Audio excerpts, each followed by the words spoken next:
ሰላም እንደምናችሁ የሐዋርያችሁ ተከታታዮችና ቤተሰቦች በ2025 2026 የእንግሊዝ ፕሪሚየር ሊግ ምርጡ የፕሪሚየር ሊግ ተጫዋች ማን ነው የሚለው ነገር እንግዲህ በዚህ ሰዓት በጣም አከራካሪ የሆነ ያለበት ሰዓት ነው።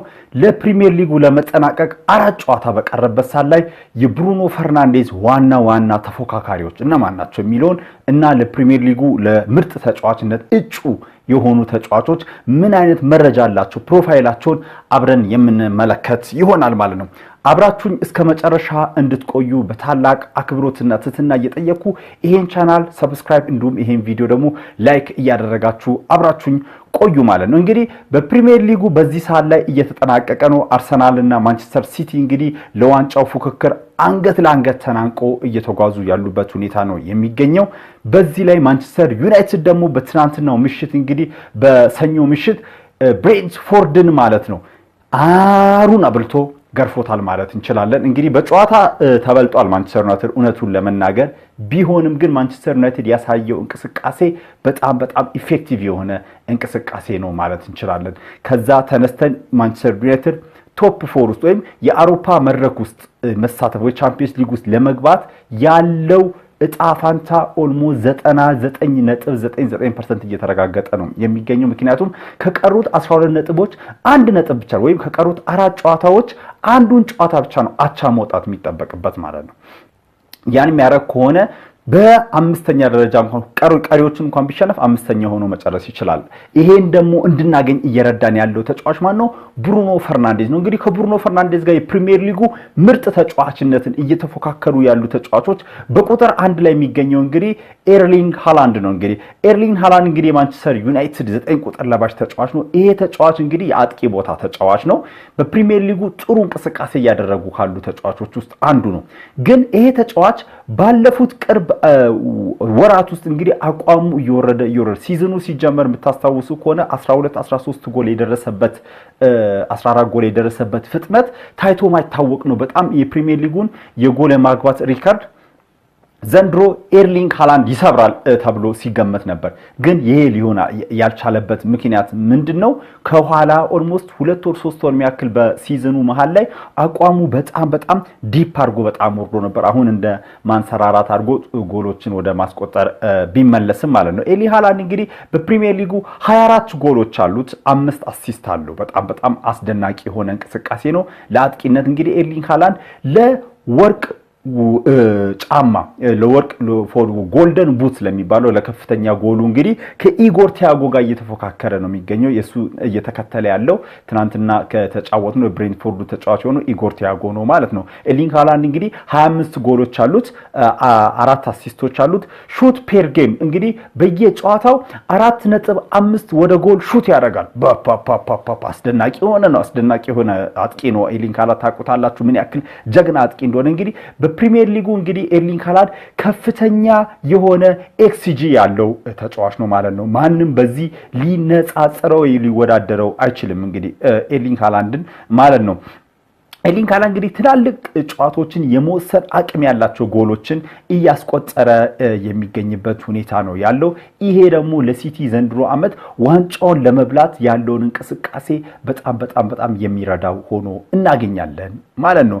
እንግዲህ ኤርሊንግ ሃላንድ ከማንቸስተር ሲቲ የፕሪሚየር ሊጉ ምርጥ ተጫዋች ሆኖ የማሸነፍ እድሉን ከፍተኛ እንደሆነ መናገር እንችላለን ማለት ነው። ወደ እኔ ሐሳብ መጨረሻ ላይ እኔ ምን እንደማስብ ነግራችኋለሁ። በሁለተኛ ደረጃ ላይ እንግዲህ ብሩኖ ፈርናንዴዝ ዋና ተፎካካሪው የፕሪሚየር ሊጉ ምርጥ ተጫዋችነትን እየተፎካከረ ያለው የአርሰናሉ ተጫዋች የሆነው ዴክላን ራይስ ነው። እንግዲህ ዴክላን ራይስ እንግዲህ ሴንትራል ሚድፊልደር ነው።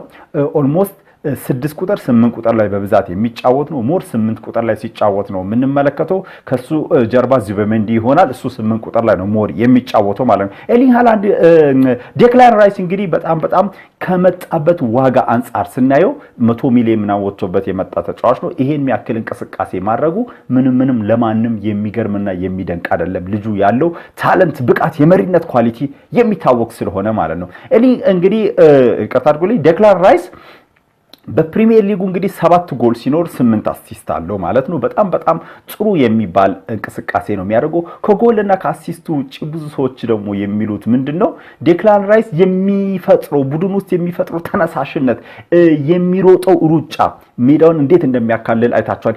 ኢነርጂውን የሚያወጣበት መንገድ ቡድኑን መከላከል ላይ አማካይ ላይ መቶ ቢልድ አፕ ላይ እዛ ላይ ሄዶ ማጥቃት ላይ እያደራጀ ቡድኑን የሚወስድበት መንገድ አስደናቂ ነው። ይሄን ለዚህም ይገባዋል ይላሉ ማለት ነው። ማንን? ዴክላን ራይስን ካርሰናል ማለት ነው። እንግዲህ ታክል ፔር ጌም እንግዲህ በሱ ቦታ አንፃር ቀደም የኤክስጂ ነው የተመለከተው የሃላንድና አይደል? እሱ ግን ከሚጫወትበት አንፃር ምንድነው የምናየው? ታክል ፔር ጌም እና ወይ ታክል የማድረጉ ችሎታና ፓስ አኩሬሲውን ነው የምንመለከተው ማለት ነው። ታክል ፐር ጌም 3 ያደርጋል ማለት ነው። አፕሮክሲሜትሊ ተጠጋግቶ 3 ታክል በየጨዋታው ያደርጋል። በጣም አስደናቂ ነው። ፓስ የሚያደርጋቸው ፓሶች ደግሞ ኦልሞስት 90% አኩሬሲያቸው የተረጋገጠ ነው። ዴክላን ራይስ በጣም የሚገርም ተጫዋች ነው ዴክላን ራይስ ማለት ነው። እንግዲህ ሚድፊልዱን ኮንትሮል ማድረግ፣ ዲፌንዱን ማገዝ፣ አታኩን ማገዝ ቅድም እንዳልኳቸው ይሄ ሁሉ የሱ ኢምፓክት የሚያደርገው ተጽዕኖ ነው ማለት ነው።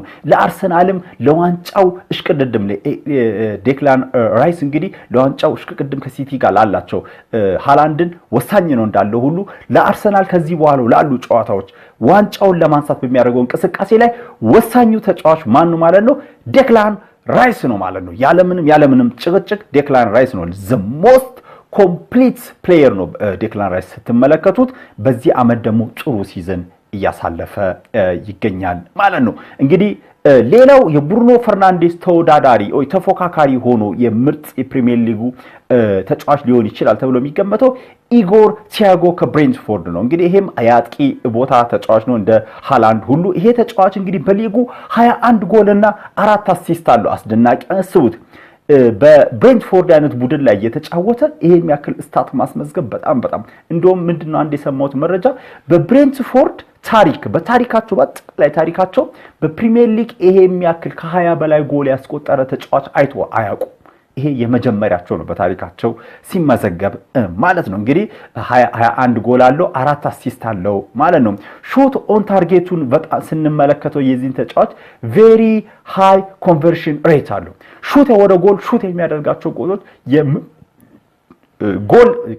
ጎል የመሆን እድላቸው በጣም ከፍተኛ ሆኖ እናገኘዋለን። እንግዲህ በትናንትናው በሰኞ ጨዋታው ከማንቸስተር ዩናይትድ ጋር ባደረገው ጨዋታ በጣም ብዙ ኳሶችን ሲያባክን ተመልክተናል። መጨረስ የሚገኘውን የሄቨንን መከላከል ማድነቅ ቢገባንም ግን እሱ ራሱ ያን ነገር ይሄውን ያልኳችሁን ስታት በዚህ ጨዋታ ላይ ሲያሳየን አልተመለከትንም። ቢሆንም ግን የፕሪሚየር ሊጉ ምርጥ ተጫዋችነት እድል አለው። ምክንያቱም የጎልደን ቡትሱን ሃላንድን ቀድሞ መውሰድ የሚችል ከሆነ በጣም ትንሽ ጎል ልዩነት ነው ያላቸው፣ 3 ጎል ልዩነት ነው ያላቸው። በልጦ መውሰድ የሚችል ከሆነ ፕሪሚየር ሊግ ውስጥ በዚህ ዝቅተኛ ቡድን ውስጥ እየተጫወተ እንደዚህ አይነት ስታት ማስመዝገቡ ለሁሉም ሰው በጣም አስገራሚ ሊሆን ስለሚችል ማለት ነው። እንግዲህ ይሄ ተጫዋች ማን ነው? ኢጎር ቲያጎ ነው። እንግዲህ ኢጎር ቲያጎ ኤሪዋል ዱዋሉን ስንመለከት በጣም ስትሮንግ ፕሬዘንት አለው። በጭንቅላት ሳጥን ውስጥ ጎሎችን እንግዲህ ወደ ጎል የመለወጥ አቅሙ በጣም ከፍተኛ ሆኖ እናገኘዋለን ማለት ነው። እንግዲህ ተጽዕኖ የዚህን ተጫዋች ተጽዕኖ ስንመለከት እንግዲህ ሰርፕራይዝ ፓኬጅ ነው። በጣም አስደናቂ እና ያልተጠበቀ ተጫዋች ሆኖ ነው።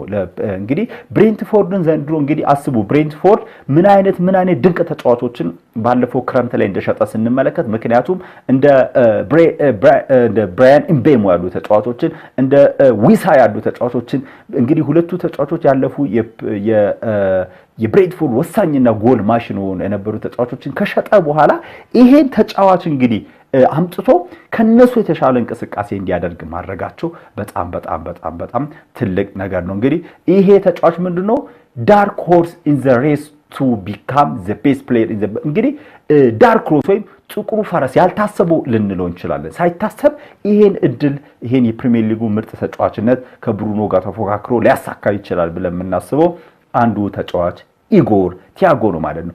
ሌላው ተጫዋች ማን ነው? ከማንቸስተር ሲቲ የሆነው ሪያን ቸርኪ ነው። እንግዲህ ሪያን ቸርኪ ማንቸስተር ሲቲ ተጫዋች ነው። አታኪንግ ሚድፊልደር ወይ ዊንገር የምንለው አይነት ተጫዋች ነው። ምክንያቱም 10 ቁጥርን በክንፉ ወጥቶ መጫወት የሚችል ተጫዋች ስለሆነ ማለት ነው። ይሄ ተጫዋች እንግዲህ በፕሪሚየር ሊጉ 4 ጎል አለው፣ 10 አሲስት አለው ማለት ነው። በጣም አስደናቂ አመትን እያሳለፈ ነው።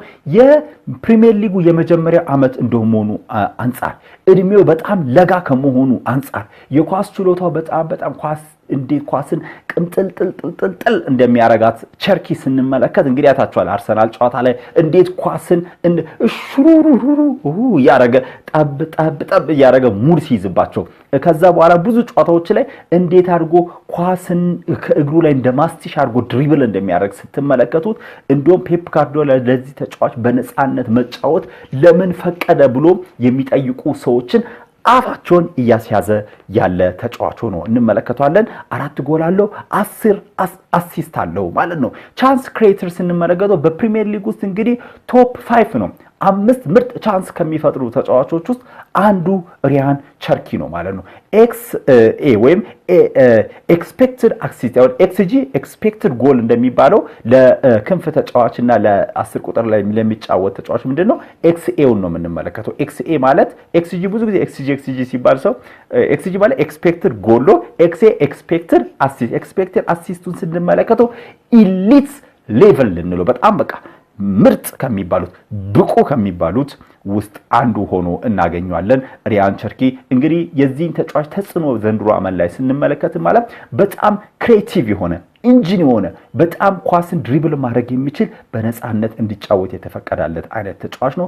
ለማንቸስተር ሲቲ የዋንጫ ፑሽ አርሰናል ፑሽ አድርጎ ለመውሰድ ዋንጫውን የሚያደርገው እንቅስቃሴ ላይ እንግዲህ ይሄ ተጫዋች በጣም ወሳኝ ሆኖ እናገኘዋለን ማለት ነው።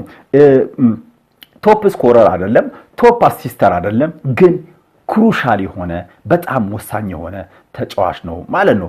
ሌላ ተጫዋቾች እንግዲህ በዚህ ዝርዝር ውስጥ ሊገቡ የሚችሉ ተጫዋች አሉ። ምሳሌ እንደ አንቶኒዮ ሴሜኖ ከማንቸስተር ሲቲ እና በርንማውዝ ማንቸስተር ሲቲ ግማሽ ሲዝን በርንማውዝ ግማሽ ሲዝን ማንቸስተር ሲቲ በርንማውዝ እንግዲህ የተጫወተ ነው። ይሄ ተጫዋች አጠቃላይ ወደ 15 ጎል 6 አሲስት ያለው ነው። በጣም አታኪንግ አውትፑቱ ከፍተኛ ሆነ ነው። ዘንድሮ ለሲቲ ዋንጫ መውሰድ ላይ ይሄ ተጫዋችም እዚህ ዝርዝር ውስጥ ይገባል። ግን ከነዛ ከቀደም ከጠቀስኩላችሁ ከሃላንድ ከዴክላን ራይስ ከኢጎር ቲያጎ እና ከቸርኪ አንፃር አይደለም። አሁን ወደ ብሩኖ እንመጣለን፣ ከብሩኖ ከመምጣታችን በፊት ማለት ነው። ሌላው ደግሞ የአርሰናሉ ገብርኤል ማጋሌሽ ነው። ይሄም ተከላካይ ተጫዋች ነው። ከ15 ፕላስ በላይ ክሊን ሺት የጠበቀ ተከላካይ ነው። ተከላካይን ደግሞ በክሊን ሺት ስለምንገመግም 4 ጎል ማግባት ችሏል። በጣም ትልቅ ነው። ዲፌንሲቭ ዱዌሎቹን ቬሪ በጣም ከፍተኛ የሆነ ዲፌንሲቭ ዱዌል ማሸነፍ የሚችል ነው። ቤስት ዲፌንደር ካንዲዴት ዲፌንድ ተከላካይ ሆኖ ቤስት ካንዲዴት የሆነው ተጫዋች እንግዲህ ይሄ ተጫዋች ነው ማለት ነው። እንግዲህ ዋናው ምንድነው በኔ እይታ በኔ እግር ኳስን በመረዳበት መንገድ የፕሪሚየር ሊጉ ምርጡ ተጫዋች ለኔ ብሩኖ ፈርናንዴዝ ነው። ብሩኖ ፈርናንዴዝ ለምንድን ነው የፕሪሚየር ሊጉ ምርጥ ተጫዋች ይሆናል ካላችሁኝ እንግዲህ ላስረዳችሁ እችላለሁ። ብሩኖ ፈርናንዴዝ እንግዲህ አታኪንግ ሚድፊልደር መሆኑ አይደለም። የዘንድሮውን ሲዝን ሲጀምር ይሄ ተጫዋች አታኪንግ ሚድፊልደሩ 10 ቁጥር ላይ አይደለም ሲጫወት የነበረው፣ ወደ ኋላ አፈግፍጎ 6 እና 8 ላይ ሲጫወት የነበረ ግማሽ ሲዝን እንደዛ ተጫውቶ ይሄን ሁሉ አሲስት ማድረጉ ራሱ በጣም የሚደንቅና ለዚህ ተጫዋች ልናጨበጭብ የሚያስገድድን ነው ማለት ነው። ብሩኖ ፈርናንዴዝ እንግዲህ በጎል 11 ጎል አለው። በአጠቃላይ በፕሪሚየር ሊጉ ወደ 8 ጎል አለው አጠቃላይ ማለት ነው። አሲስቶቹ እንግዲህ ትናንትና እንግዲህ የሜሱት ኦዚልን ሪካርድ ተጋርቷል። የቲቲ የሄነሪው የቲቲን እና እንግዲህ የሲቲው የቀድሞ ተጫዋቾን የኬቨን ደብሩይን ሪካርድ ለመጋራት ወይም ለመስበር በቀሩት 4 ጨዋታዎች ውስጥ 2 አሲስት ካደረገ ሰብሮ ይሄዳል። 1 አሲስት ካደረገ ይጋራል 20 ማለት ነው። 19 አሲስት ደርሷል። ብሩኖ ትናንትና በጣም የገረመኝ በጨዋታው ላይ እንዴት አድርጎ ኳሱን ጠብቆ ድሪብል አድርጎ እየተከተሉት አይቶ በጣም አደናግሯቸው የሰጠበት መንገድ በጣም እንደዚህ አይነት አሲስት ሲያደርግ ዘንድሮ የመጀመሪያው አይደለም። ለኢምቤሞም ከሊቨርፑል ከሲቲ ጋር ተጫወትንበት ጨዋታ ላይም ለሱ የሰጠው አሲስት በዚህ መንገድ ልናየው እንችላለን። ይሄ ተጫዋች እንግዲህ በፕሪሚየር ሊጉ ማለት ነው ቻንስ ክሬት በማድረግ አንደኛ ነው ከመቶ ምናምን ጊዜ በላይ ቻንሶችን ክሬት ያደረገ ተጫዋች ነው ማለት ነው። የተጫወተበትንም ደቂቃ ስንመለከት በፕሪሚየር ሊግ ውስጥ ከፍተኛ ደቂቃ ከተጫወቱ ተጫዋቾች ውስጥ አንዱ ነው። እንግዲህ ከሱ የተሻለ ደቂቃ አለው የምንለው ዴክላን ራይስ ነው ማለት ነው። በጣም አሉ ማይጎዳ ተጫዋች ሁሌ አቬሌብል ቢሆን እያንዳንዱን የደሙን ጠብታ መስጠት የሚችል ተጫዋች ሆኖ እናገኘዋለን ማለት ነው። እንግዲህ ብሩኖ ፈርናንዴዝ ማንቸስተር ዩናይትድን በራሱ ትከሻ ተሸክሞ ቶፕ 4 ውስጥ እንዲገባ ሶስተኛ ደረጃ ይዞ እንዲያጠናቅቅ እያደረገ ያለበት ነው። የዚህ ተጫዋች ተጽዕኖ ፕሌሜከርነት ብቻ አይደለም፣ ጨዋታው ላይ ማቀጣጠልና እድል መፍጠር ብቻ አይደለም፣ የመሪነት መሃል ሜዳ ላይ ሆኖ እንዴት አድርጎ እነ ሼሽኮን ኋላ ያሉትን እነ ሌኒዮሮን እንዴት አድርጎ እነ ሄቨንን እየመራ ወጣቶቹን እንዴት አድርጎ ኮች እያደረገ ሜዳ ውስጥ ያለ አሰልጣኝ ልንለው እንችላለን ብሩኖ።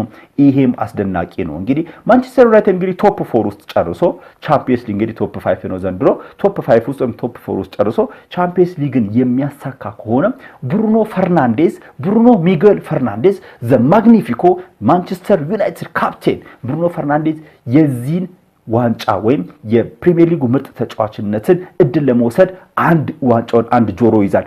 የአሲስት ሪከርዱን የሚሰብር ከሆነ ደግሞ 100% ለኔ ብሩኖ ፈርናንዴዝ የፕሪሚየር ሊጉ ምርጥ ተጫዋች ይሆናል ብዬ ግምቴን መስጠት ይችላል። እንግዲህ እነዚህ ተጫዋቾች እንግዲህ እያንዳንዳቸው የማሸነፍ እድል አላቸው። ሃላንድ በጣም የማሸነፍ እድል አለው፣ ምክንያቱም ሲቲ ዋንጫ የሚበላ ከሆነ እንዲሁም ትሪበል የመስራት እንግዲህ በጣም የሚገርም ነው። ሲቲ እንግዲህ ካራባኦ ካፕ እንዳሸነፈ እናውቃለን።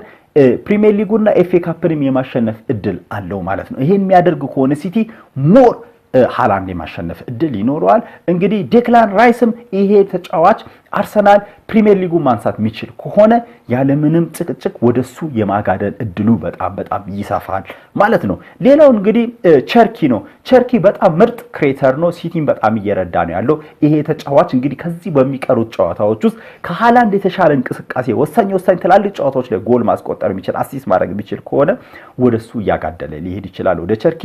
ሌላው ደግሞ ዳርክ ሆርስ ያለው ጥቁሩ ፈረስ ያልታሰበው ያለው ሰው ማን ነው? እንግዲህ ኢጎር ቲያጎም ይሄን ለማሸነፍ እድል ያለው ነው። የሃላንድን የመራ ያለውን የከፍተኛ ጎል አግቢነትን ራሱ ተቆጣጥሮ ምርጥ ወይም የወርቅ ኳሷን የሚወስድ ከሆነ የወርቅ ኳሳልኩ የወርቅ ጫማውን የሚወስድ ከሆነ ከፍተኛ ጎል አግቦ ኢጎር ቲያጎ ማሸነፍ ይችላል። እንግዲህ አንቷን ሲሜኖ እና ገብርኤል ማጋሌሽም በዚህ ውድድር ውስጥ ያሉ ተጫዋቾች ሆኖ እናገኛቸዋለን። ለኔ ግን የፕሪሚየር ሊጉ ምርጡ ተጫዋች ብሩኖ ሚጌል ፈርናንዴዝ ነው የሚል ሐሳብ ነው ያለኝ። እስቲ እናንተም ሐሳብ አስተያየታችሁን ከዚህ ትንተና በኋላ በኮሜንት ላይ የገባችሁ አቅርቡልኝ። ለእናንተስ የፕሪሚየር ሊጉ ምርጥ ተጫዋች ማን ነው? ከሌ ካላችሁ ደግሞ ለምንድነው ይሄ ተጫዋች ለእናንተ ምርጥ የሆነው የሚለውን አጋሩኝ ማለት ነው። ቻናሉን ሰብስክራይብ አድርጉ፣ ይሄን ቪዲዮ ላይክ አድርጉ፣ እንዲሁም ሼር አድርጉ። እስካሁን ስለተከታተላችሁኝ አመሰግናለሁ። እኔ ሐዋርያው ነበርኩ ከሐዋርያ ቲዩብ። ዩናይትድ